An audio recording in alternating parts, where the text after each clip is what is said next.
Okay, Kumlana Block Gemara. It's Sunday. Today's daf is daf Mem Beis Amud Aleph. We're up to two dots. We're continuing the subject of shlichus.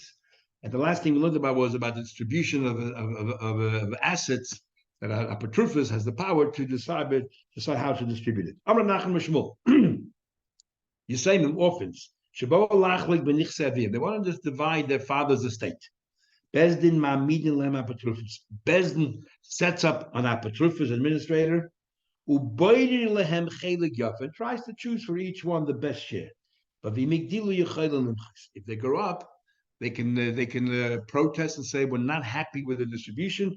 Let's reassess the entire distribution. They can do that. But Rab Nachman himself says they grew up, they can no longer protest. Why? Otherwise, what's the point of Bezin appointing an administrator when it has no powers? With no powers, it's meaningless. It has to have powers. Otherwise, what's the value of a Bezin? Rabbein Tam and his nephew, the Re. When it says how exactly are you boiler? The Re says because we use the word boiler, you cannot just make a girl, draw a lottery, and say, okay, you pick your name and number, and I'll divide the state in three parts. Boiler means you have to physically go ahead and decide, well, this kid I'll put in the north, this kid I'll put in the south. You yourself make that determination. Rabbeinu Tam totally disagrees. He says that you're definitely with a girl. That's how you do it. So what does Biden come in? Because, for example, you have a property. You can divide. You have a few properties. You can divide each property into three parts with three children. Divide each property into three parts, and then make a girdle of that. And Biden means you decide how to divide the properties and how you're going to put them into the girdle in the first place. Because it doesn't really make sense to take each property and divide it into three. Then nobody has anything, something substantial. So that's where you work it out in your mind how to divide the properties, and then you make a girdle who ends up with what. Telling about it further, Nachman believes that the Bezin is almighty and all powerful. So Nachman does really hold that. But now we learned in a Mishnah. We learned, and that is Shum had. We had this in the last page in Ksubas. Shum had Dayanim. If the Dayanim make an assessment, the person didn't pay his debts, he's not around, so they step in, intervene, and they go ahead and they see some of the property and they work out on the value. Shepichsu shtus, or whatever it was it took. Shepichsu shtus. We know there's a law called cheating, and that is as follows. If I overcharge you, undercharge you less than a sixth, then people are meichel, life goes on. If it's exactly a sixth, the deal remains, but I have to reimburse you. If it's more than a sixth, the whole deal falls apart. An argument if the Lekech still wants to go ahead, what happens? But the whole deal falls apart. So what happens if a Bezin makes a mistake? So he says as follows. If it's less than a sixth, an argument, what actually happens there? Do they have to, do we say like every other person, which is the deal remains, nothing happens, or do we say you still have to return the excess money? But if it's exactly a sixth, so an ordinary person, we say the deal remains, return the money. Here we say michram bottle. The sale is bottle. Well, michram bottle. Shimon Gamliel says machran kayim, but the sale remains intact. Why? Because the Bezin does something, that's it. They made a mistake, too bad. And Nachman said the halakha kachamim. That means that what? That the whole deal unravels. So he doesn't believe in this particular line. What's the value of the Bezin? That's not a question. Why is that a question? If they made a mistake, if Bezin made a mistake, so then it gets unraveled. But if you don't make a mistake, then it doesn't get unraveled. In the case of the Yisaimim that are dividing the estate, a mistake didn't happen. There's no mistake. In the case of the Yanim, they assessed the property wrong. That's a mistake. So just because they're a Bezin, if they made a mistake, they're human, and the whole deal unravels. But if you're dividing a estate amongst Yisaimim, there's no mistakes here. And therefore, it remains. So the obvious question is, so what do you mean when they grow up, they can protest? What are they going to protest? There's no mistakes. So what do you mean then if they grow up, they can be meiche? Well, it's not a mistake, but one of the children says, look, I just got a Yerusha from my mother, a property right next door. I'm a bar metzra. You gave me in the north. I'd rather have the property in the south because it's adjacent to my other property, and the two, and economically it makes sense to put the two together. So it's not a mistake, but they have a right to protest. Okay, so you want further. Olam Nachman said, brothers divide an estate. Now what? They have the same din like two purchases. We had this regarding a question of Asir. When it comes to Brera, do we say comes Yevel, you have to reassess all the properties, or do we say that it's Yesh Brera and whatever you ended up with is yours? So right now Nachman stop talking about something Brera. He's talking about that brothers who divide a property have the same deal as if they purchased from each other, and that is as follows: when they assess, what do? We have to take all the properties, we get a valuation of the properties, and they will say, okay, you get that property, and in its place, I'll get this property, and so on. What about Pachas Mishnus? If it turned out to be that one of us ended up the property that's a bit superior than another one by up to a sixth, then Nikna Mekach. The deal, the distribution remains intact. Yes, if it's more than a sixth, Batal Mekach, you have to redivide the entire land. Shtus, it's exactly a sixth. Kana, it's exactly considered kana. Machzer no, but you have to reimburse your brother or your sister because you whatever it is you did there because you got more than the value. You have to reimburse the money. Amar Rabbi says Rabbi. Rabbi says Hod Amar. This is what we say. Shtus nikne mekach. When do we say that if it's less than a sixth, the deal is a deal? Lo Yamrid Lo Shavi Shlich didn't appoint anyone as a shlich. Avo Shavi Shlich, if he appointed someone as a shlich. Amri Litkuni Shadad, if he appointed someone as a shliach, even less than a sixth, which under normal circumstances is acceptable, is not, because I want you to help me out, not to be detrimental to me. And by the fact is, even if I paid not a sixth, let's say an eighth or 10th or 12th, the fact is that I lost. Now there's an argument. What that means? It means the deal unravels, or it means that the shliach has to reimburse. They have to reimburse the money, the excess amount of money that I paid. Says the Gemara, this is how we say. Yes, and mishtus. This is how we say. Actually, in Rashi's version, it's just shtus. This that we say that a shtus batul mekach loy amran and lo amran nifkum b'shum the beidin. When do we say that by, let's say, more than a shtus, the whole mekach is bottled, the whole deal unravels, as long as he didn't say, let's divide it like a bezdin. If he said, let's divide it, and let's get a bezdin here to assess a valuation, the two brothers say, let's get a bezdin here to value the property, and then we'll divide it, then machran kayim. Then, this is what Nachman saying when we get to our question now, then the deal remains intact. Why? Because now we learned Tanakama says if the Dayana make a mistake, the whole thing unravels, even if just a sixth, in contrast to everybody else that the deal remains. But Ashbag says the deal remains. Why? Because otherwise, what's the value of bezin?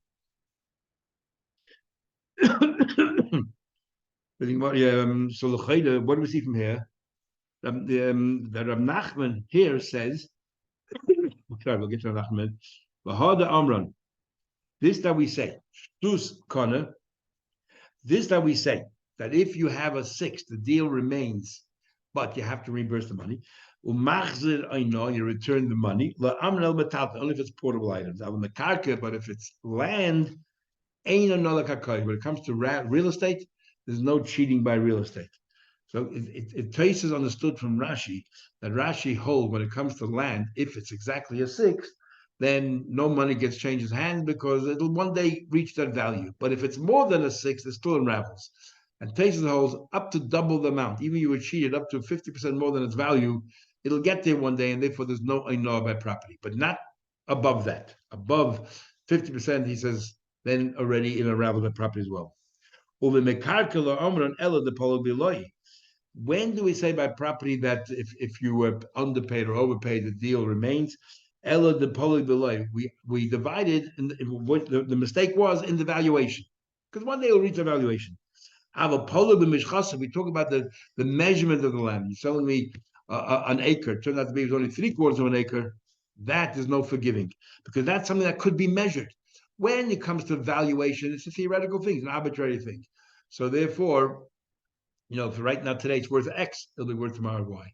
But when it comes to the size of the land, which is measurable, if we made up to give me 1,000 square feet, then you gave me 990 square feet. You didn't give me my 1,000 square feet. I have entitled to, to either unravel the whole thing or give me my 10 extra feet. Because the Rabba said, "Cold dover should admit anything which is measured, mishkal weight or sheminian that goes by number, which all are measurable items, quantifiable. Then I feel a even if it's less than kedeno, even the slightest amount, the whole thing unravels. Then the whole thing unravels. So therefore, so we see from here that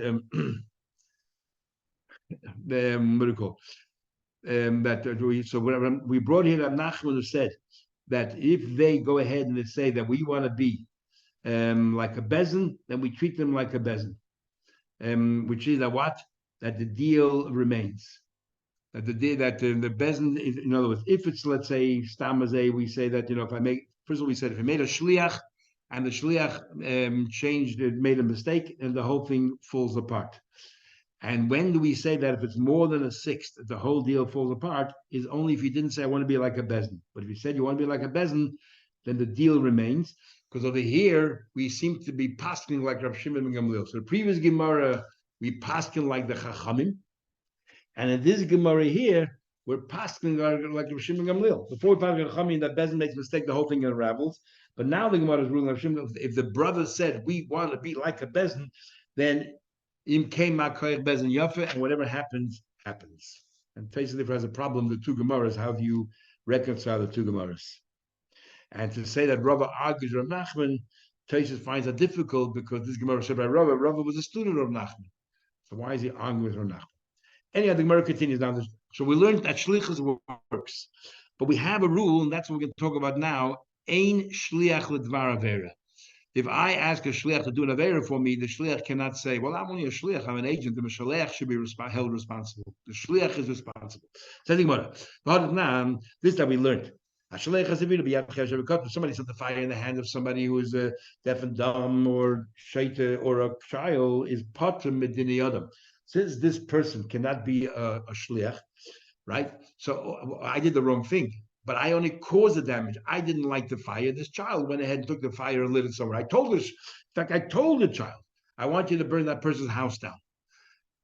Nevertheless, in a court, you couldn't hold me accountable because I did not light that fire. I caused the fire to happen, but I didn't light it. So therefore, I am potter. But the chayiv medina shemaim, and the child, of course, is potter because they're responsible. But in medina shemaim, I have to still pay the person out because it's my fault.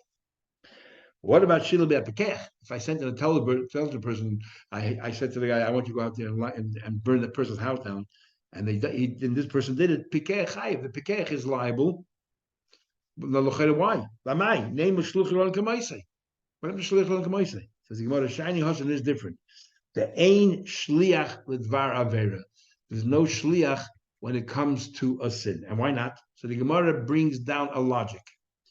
Later on, the Gemara says something else. There's a big machlekes showing him what the Gemara's conclusion is. But let's just see what's the logic. The Amrina we say, Divrei Harav, the Divrei Talmud, Divrei Meshaimim. The sender, the Mishleach, can say, I never anticipated you would actually listen to me.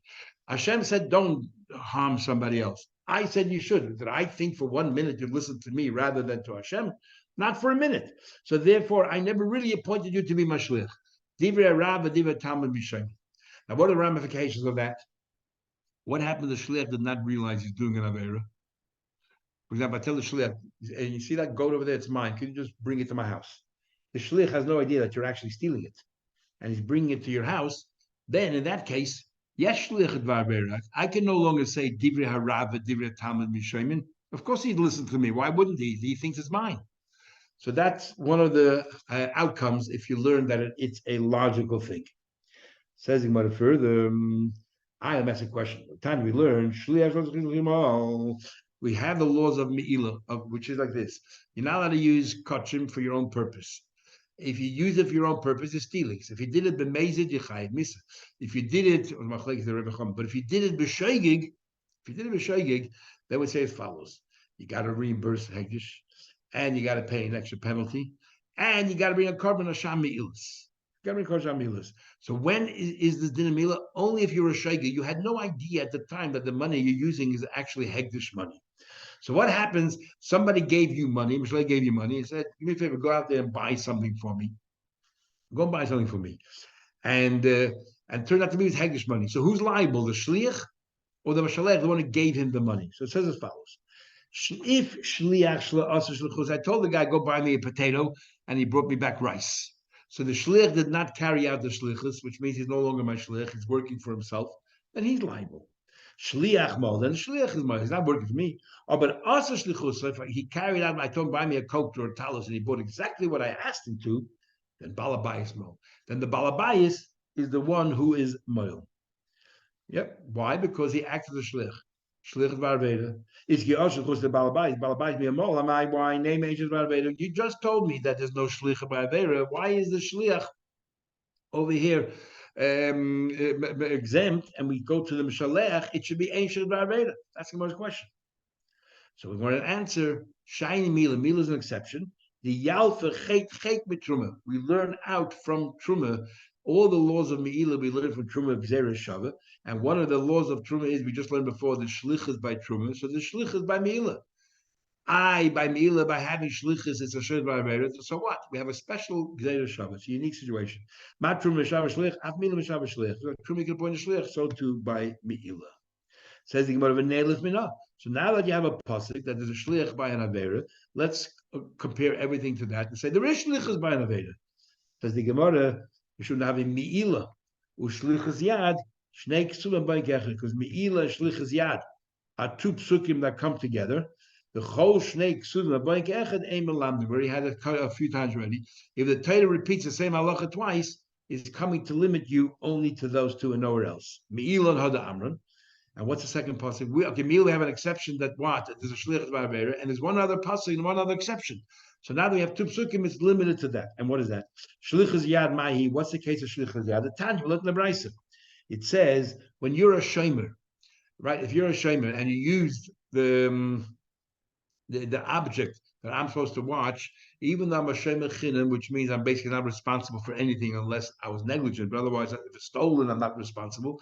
But if I used your item for my own purpose, then I become totally responsible. No matter what happens to it, I am. No matter what happens to it, I am potter. Says the Gemara. No matter what happens to it, I'm liable. So it's a very interesting argument by Shammai Basil.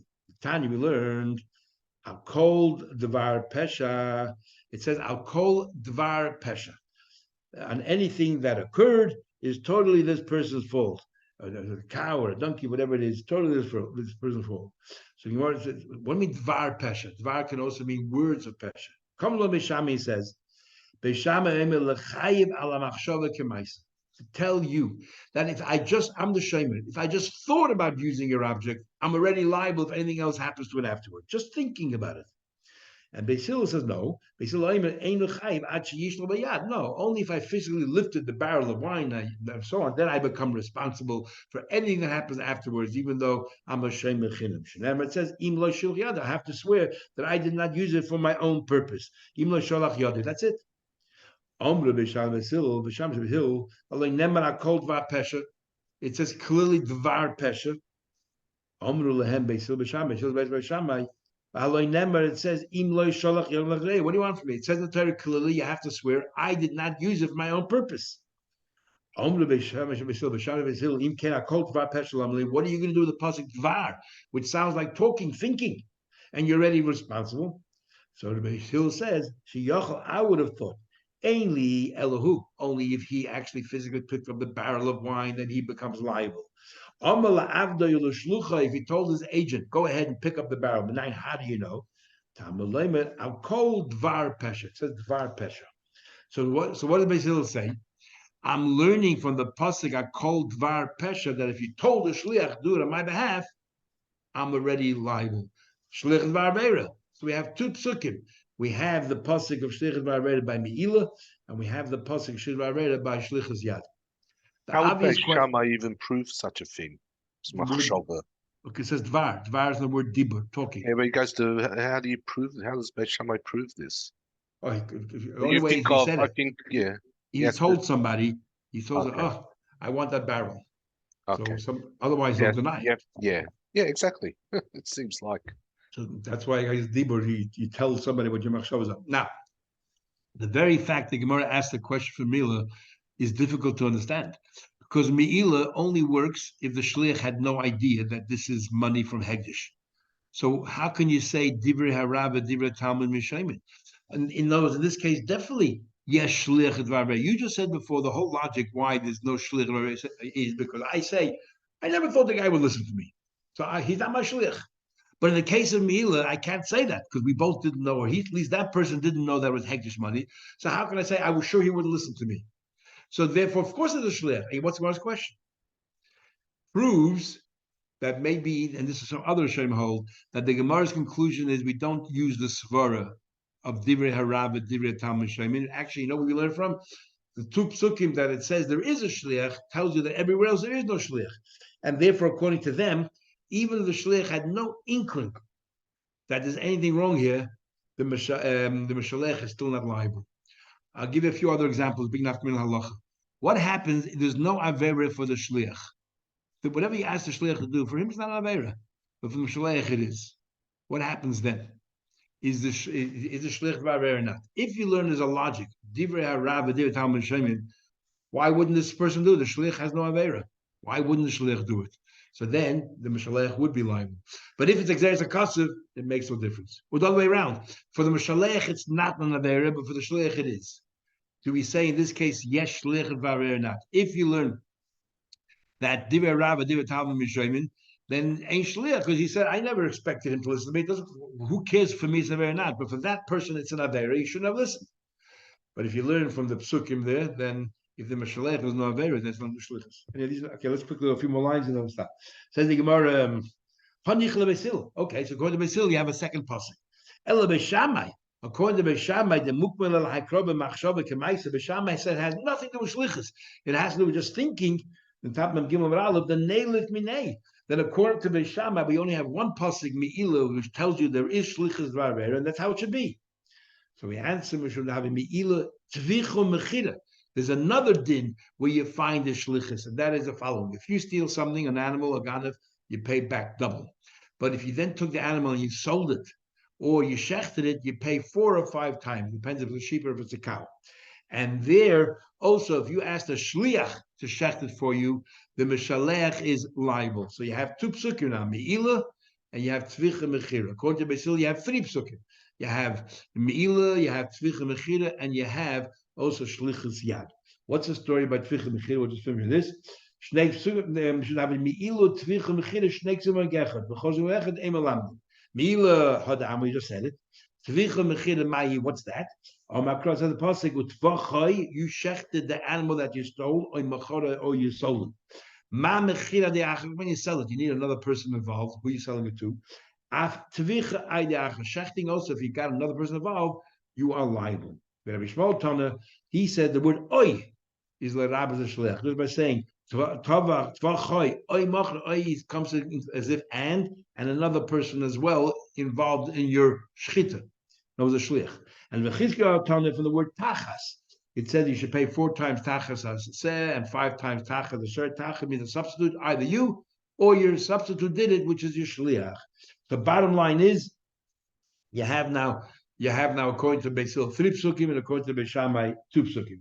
And then the Gemara continues on long further. So I don't know, start getting late. That may be, Beishamai still needs another source because you have 2 psukim. What about the opinion that says that 2 psukim is not enough to limit?